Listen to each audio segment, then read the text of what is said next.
పిల్లలు పుట్టకపోవడానికి మహిళలు ఎంత బాధ్యులో పురుషులు అంతే బాధ్యులని లెక్కలు చెప్తున్నాయి. పిల్లల్ని పుట్టించే సామర్థ్యం మగవాళ్లలో బాగా తగ్గుతుందని IVF centre director doctor Abha Majumdar చెప్తున్నారు. టెస్ట్ ట్యూబ్ బేబీస్ లో కవల పిల్లలు పుట్టకుండా టెక్నాలజీలో పురోగతి సాధించేందుకు కృషి జరుగుతుందని, మహిళలు త్వరగా మెనోపాజ్ కు చేరడం ఆందోళన కలిగిస్తుందని మజుందార్ చెప్పారు. పుట్టుకుక్కులా పుట్టుకొస్తున్న సంతాన సాఫల్య కేంద్రాలకు చెక్ పెట్టేందుకు త్వరలోనే మార్గదర్శకాలు వస్తున్నాయని మజుందార్ అంటున్నారు. See, infertility in the world became important after the birth of Louis Brown. That was in 1978. And then slowly, the whole world started thinking that infertility can be treated in a big way.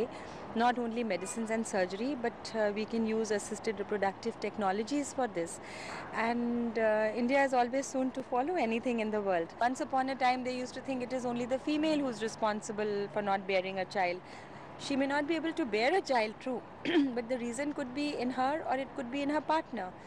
And earlier, maybe 25% we thought there was the male's contribution towards infertility. Now that is growing, and almost 40-45% cases of infertility are because of the male partner.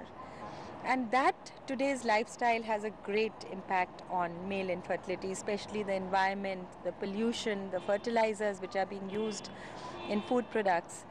So I think men are equally responsible for their wives not being able to be pregnant today. About women, we see early menopause also there. Yes, this is another thing which is being diagnosed now, and we say the biological clock is ticking faster than the chronological age. Normally, graying of hair would be seen earlier after 40 or 45. Today, you even see a 20-year boy with few grey hair. Same thing is happening with our body function also. The ovary could start aging at a much earlier age, and normal menopause would set in after 50, whereas ovarian aging is said to be after 41. I mean, it doesn't produce eggs which are fertilizable in a way that they can produce children in the majority of women.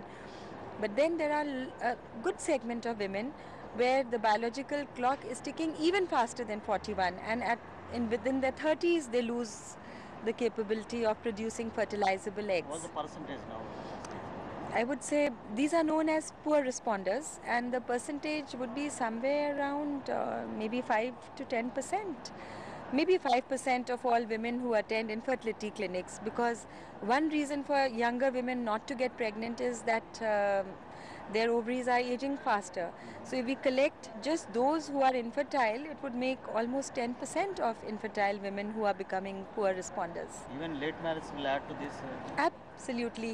Good education, women being more career oriented, they sort of wait for their professional career to be over, their education to be over.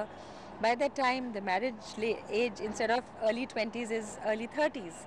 And by the time they think of a family, they are already in an age group where if they are unfortunate enough to have their biological clock ticking faster than other women, then they lose most of their eggs. Okay. So which is the better age? The best age is 20s. It should be 20s. After 21, a woman is in her most fertile reproductive age subset.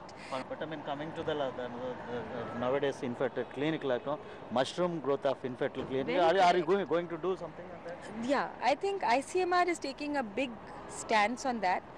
It has made a committee where they are trying to pass out guidelines, and even a bill has been drafted in last year 2010.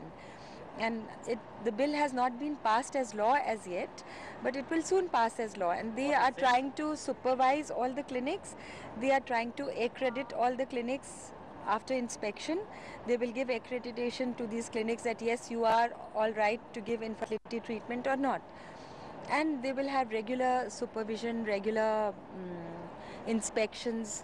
So I think this would be a very major step in stopping the mushrooming of clinics which are substandard.